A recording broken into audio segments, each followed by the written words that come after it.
to everyone. My name is Zinat Adam. I'm from the Protect the Rohingya group, and I'd like to welcome all of you here today.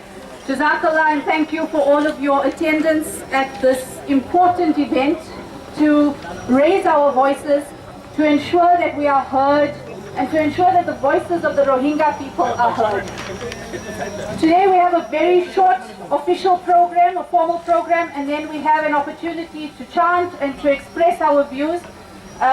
So to begin with, I'd like to call on Zahra from Protect the Rohingya to tell us a little bit about the organization and why we've set up this protest. Zahra?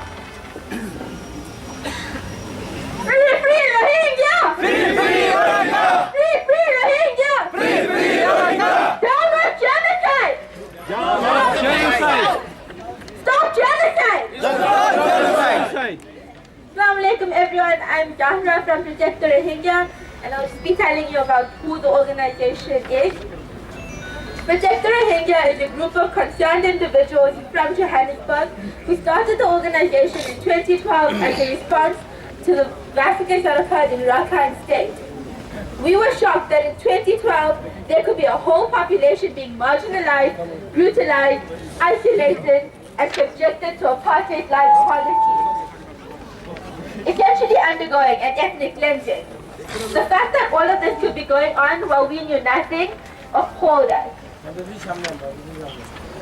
majority of the 5 years that we have been around, we have been active on a variety of social media networks, namely Facebook, Twitter, and Instagram. Our initial focus was on awareness, because if we did not know what the injustice was that was going on, others didn't as well. In addition to that, we collaborate with international organizations and advise them on policy as well as strategy. We've also had screenings of documentaries about the Rohingya. Furthermore, we have brought active Rohingya activists to South Africa, where they toured the country, met with government officials and trade unions, as well as gave tours. Protect the Rohingya also initiated an international day of solidarity called Black for Rohingya, which people from all over the world take part in on the 13th of June. Additionally, we have compiled a genocide report which was submitted to the United Nations, and we have an ebook which is available on Amazon. We are glad that all of you have responded to the call for this protest and have come out in large numbers to join us in the cause and show your support for the world's most persecuted minorities. We look forward to seeing you engage with us on social media as well as our future events. And if you would like to join our social media, you can find us at Protect the Rohingya on Facebook and Protect the Rohingya on Instagram as well as Twitter. And if you have any more questions about the situation, where the Rohingya are, who is massacring the Rohingya, then you're welcome to engage with us today at the protest. Thank you very much. Downward genocide! Downward genocide! Alright, Takbir! Allahu Akbar! Alright, Takbir! Allahu Akbar! Alright, Takbir! Allahu Akbar! May I please ask that the crowd moves to this side of the platform? If we can.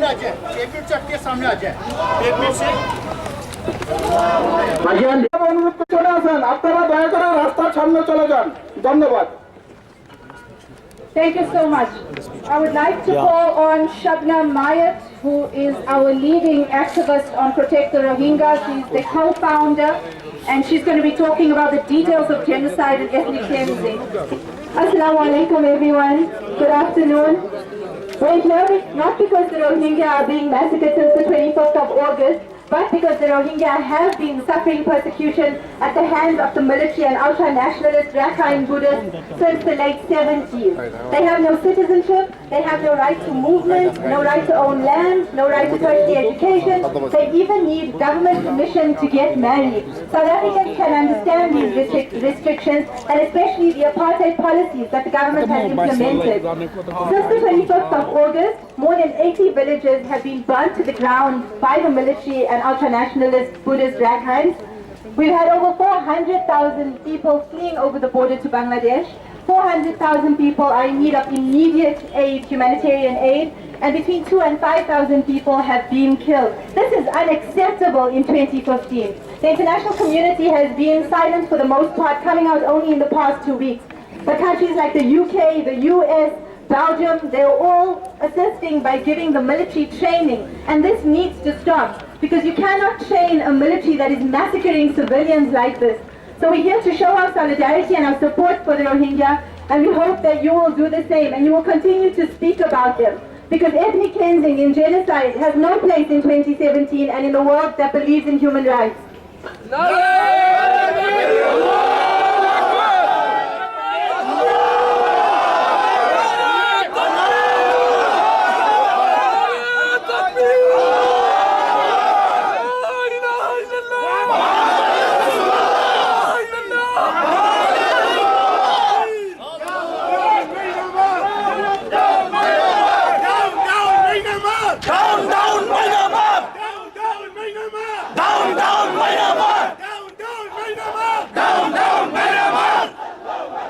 Stop genocide! Stop genocide! Stop genocide! State in Burma!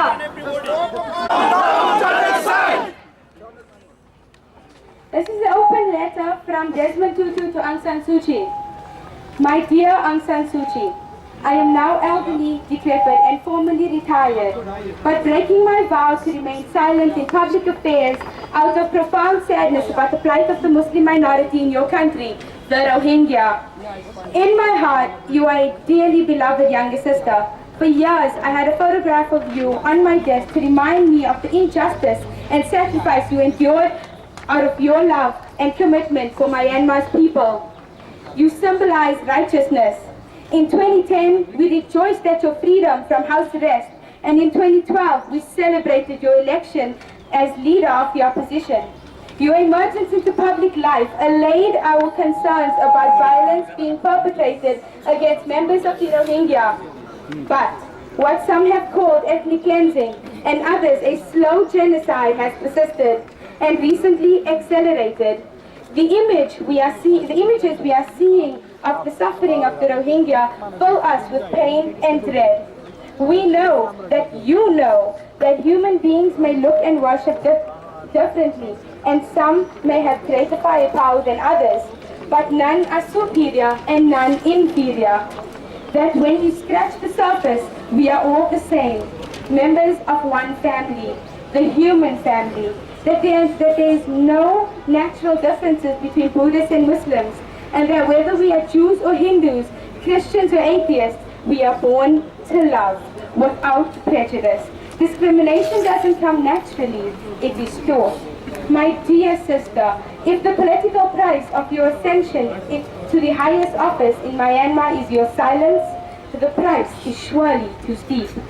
A country that is not at peace with itself, that fails to acknowledge and protect the dignity and worth of all its people, is not a free country.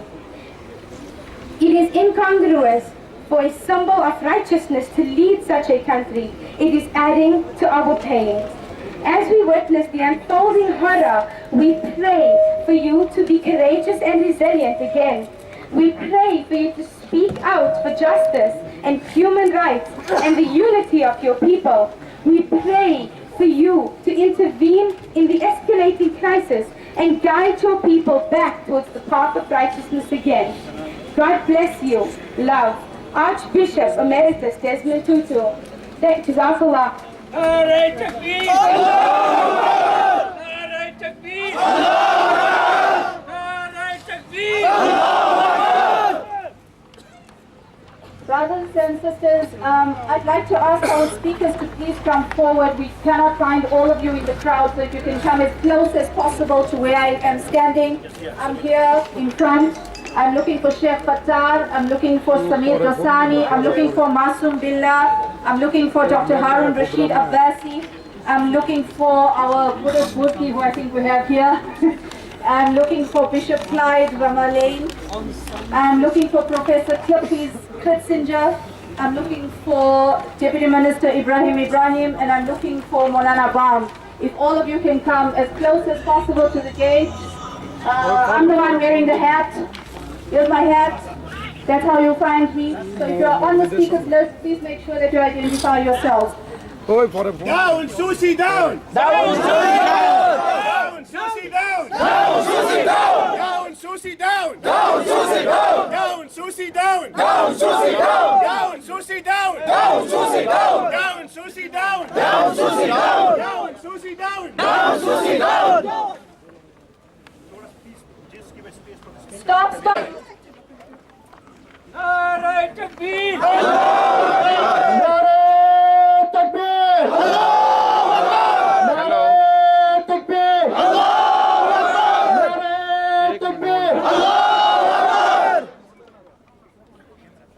In South Africa, and so I'd like to speak as a South African, although I also am not originally from South Africa.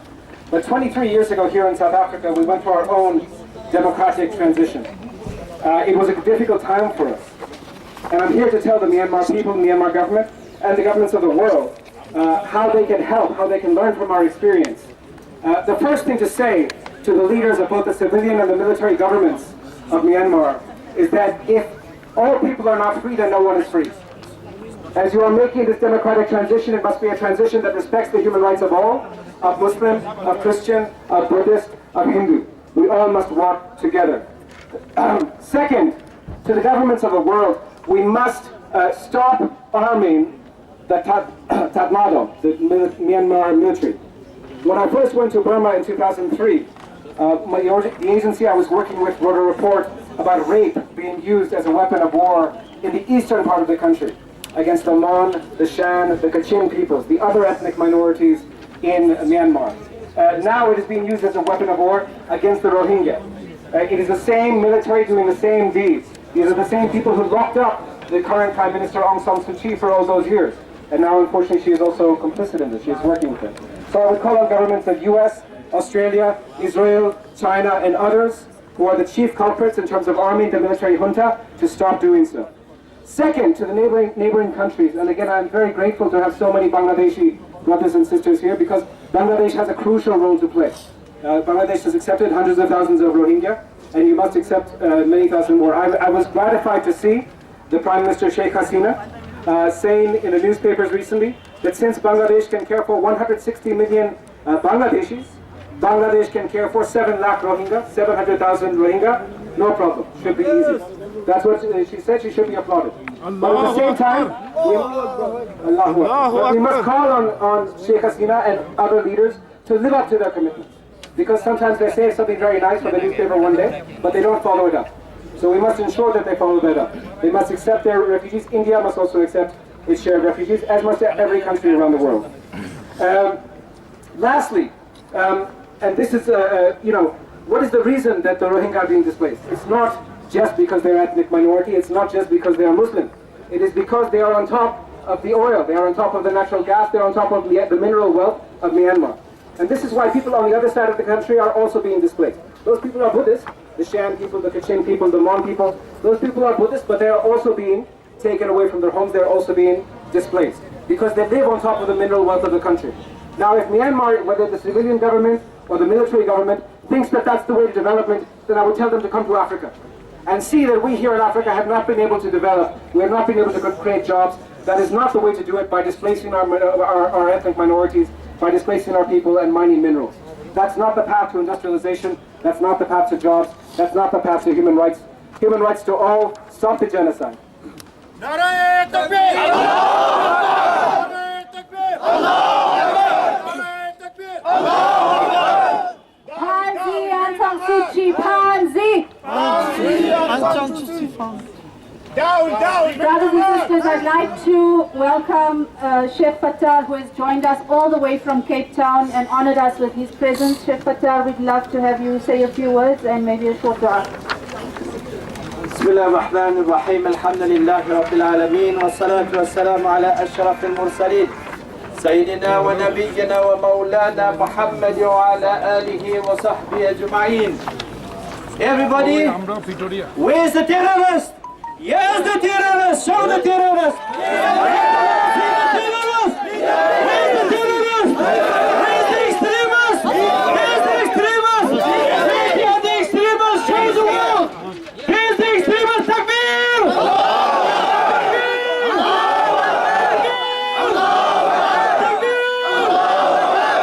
Can you imagine, after all of this punishment, to an innocent people. They call him the terrorist. Give the brother, show the terrorist. The Buddhist priest that is here. This is the terrorist. Let the world know that here is a terrorist. Where are you? Where's the United Nations? Where are all the rights parties? They are nowhere to be found. Is it possible because it is Muslim? Is it possible because Muslims are targeted? This is the rubbish of the world. This is the rubbish of the world. These are religious extremists. Here's the world with the religious extremists. Where we expect people of the cloth. We expect people that are people of religion. Did you see the news? Did you see the films? Buddhist priests are being shown as peace-loving people. Where are the peace-loving Buddhists? Where are their words? Why are they not shouting at the top of their voices? Where is Aung San Suu Kyi? She is hiding away because of your awareness. Because of your presence, everybody. Because of world awareness. She has blood on her hands. She has a face that is guilty. That is why she is not attending the United Nations Summit. A people that has been made stateless, we want to tell them, come to the madrasa of Nelson Mandela. Come to the school of Nelson Mandela. Here we Muslims, we are here about 350 years. We have citizenship, men. We have citizenship. But we have heard that Ashrin Wiratu, we have heard the government minister says that the only reason why the clampdown is because people are saying Ashhadu an la ilaha illallah.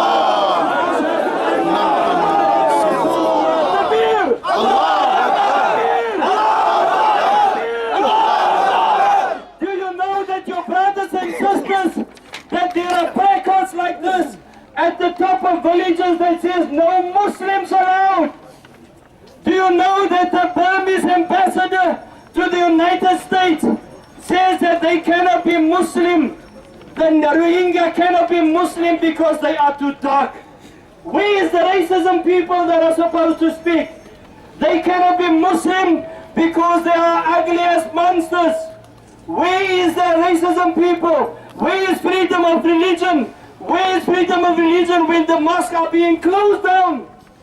Simply because they are saying Ashhadu an la ilaha illallah wa ashhadu anna Muhammadan Rasulullah. Everybody, we cannot stop here. This march is not going to bring an end to the suffering of Rohingya. For the sake of Allah subhanahu wa ta'ala, you must give a pledge. People like Shabnam and all of those people that have been busy, we must make tawbah. You and me, we must make tawbah. Because we have been sitting and doing nothing. While these people have been murdered, while they have been persecuted, we must seek Allah Ta'ala for forgiveness. And the rest of the world, you must seek God's forgiveness. Because nobody did nothing. I make dua that Allah Subhanahu wa Ta'ala protect them. That Allah Ta'ala brings happiness back into their lives. That Allah Subhanahu wa Ta'ala, God, that they may become citizens of a state that they own, that was annexed by the Burmese. وآخر دعوانا الحمد لله.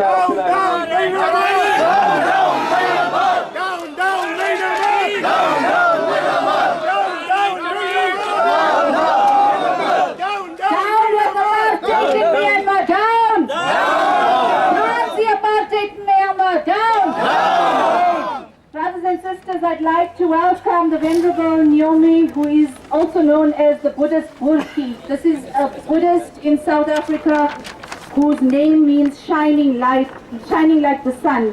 He's from the Jangchuk Chaple, which means the place of enlightenment. And he's going to represent the Buddhist community in South Africa and express a few sentiments. Hello everyone, my brothers and sisters. You are my brothers and sisters. We are equal. There is no difference between us. And this genocide that's going on must stop.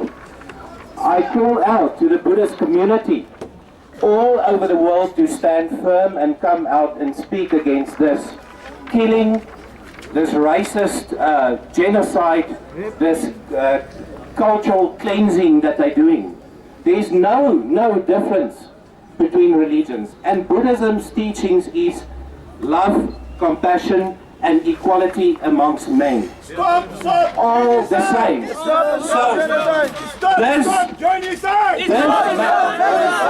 This man is not a Buddhist. This man is a terrorist.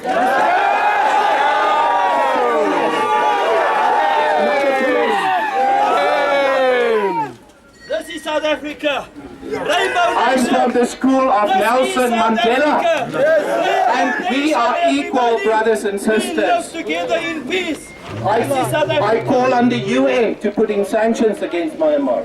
I call on ANSU to come out because you're not following Buddhist principles of love, compassion, and equality. The Dalai Lama stated this morning, His Holiness said, that if Buddha was here today, he would stood with the people of the Rohingya. He would stand with the Rohingya. So I am the representative of Buddha today, and I stand firmly for and with the Rohingya, and I condemn the violence. This is not what it should be. We should love each other. We should give each other space, because the sun shines the same over every head. There's enough space for everyone. So I call on my Buddhist brothers and sisters all over the world to come out and speak. Go give humanitarian help. Go to Myanmar if it's possible. Go there and help your brothers and sisters from the Rohingya, because they are all our brothers and sisters, equal. So stop the genocide. Stop the genocide. Stop the genocide. Buddha's teaching is no caste, equality, no difference, all the same. Thank you.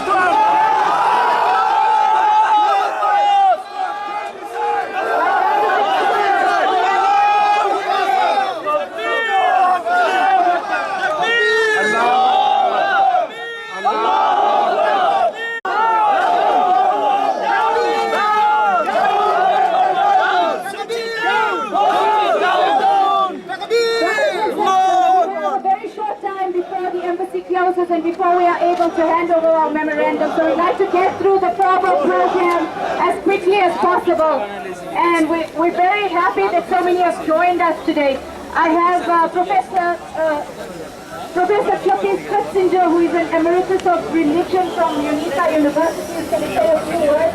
And then we have Down, Mayanmar! Down, Mayanmar! Down, Mayanmar! Down, Mayanmar! Hello, comrades. Friends and comrades, thank you very much. To do is maybe just to have a moment of silence to acknowledge the people who have died. The prophet Ezekiel in the Hebrew Bible, when he visited the exiles in Babylon who had been forcibly removed, he spent 7 days sitting in total silence, identifying with the suffering of the exiles. And I think we should do that now. In addition to our slogans, which are essential, I think it's also that silence is appropriate now. If I can just ask that we have a minute of silence to identify with all those Rohingya people who have been killed. Children, women who have been raped. Let's just have a minute of silence to identify with their suffering and their plight. Stop genocide! Stop genocide! Stop genocide! Stop genocide! আবার ইয়া করে দেখো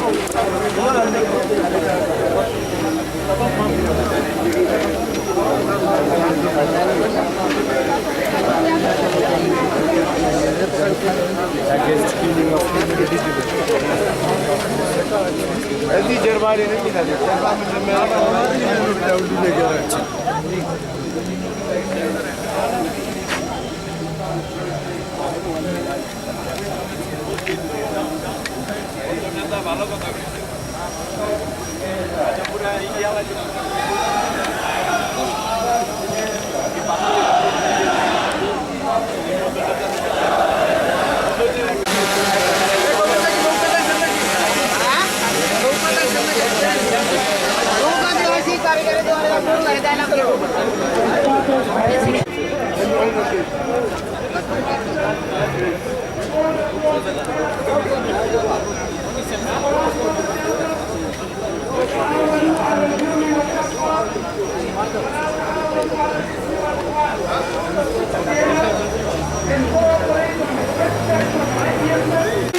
We also remind the Burmese government, you would have noticed that one cry and one slogan that is repeated here is, whenever we call up and we start off, we say Takbir.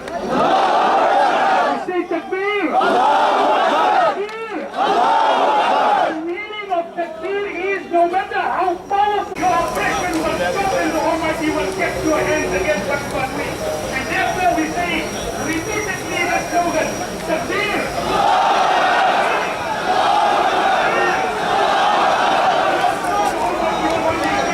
Bismillah babu.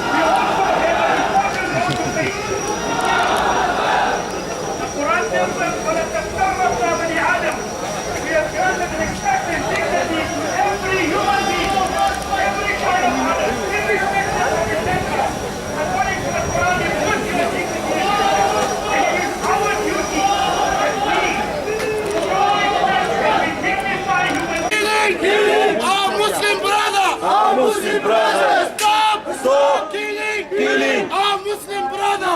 Muslim brother. Allahu Akbar. Allahu Akbar. Takbir. Allahu Akbar. Maynamar. Down, down, Maynamar. Down, down, Maynamar. Down, down, Maynamar. Down, down, Maynamar. Down, down, Maynamar. Down, down, Maynamar. It is very shameful that for all these years he has refused to condemn, refused to speak out against the genocide that is taking place against the Rohingyas in Myanmar. Now we Allahu Akbar. Allahu Akbar. Stop genocide. Stop genocide. Stop genocide. Stop genocide. Stop genocide. Stop genocide. Stop genocide. Stop genocide. Stop genocide. Stop genocide. Down, down, Maynamar. Down, down, Maynamar. Down, down, Maynamar. Down, down, Maynamar. Down, down, Maynamar. Down, down, Maynamar. Down, down, Maynamar. Down, down, Maynamar.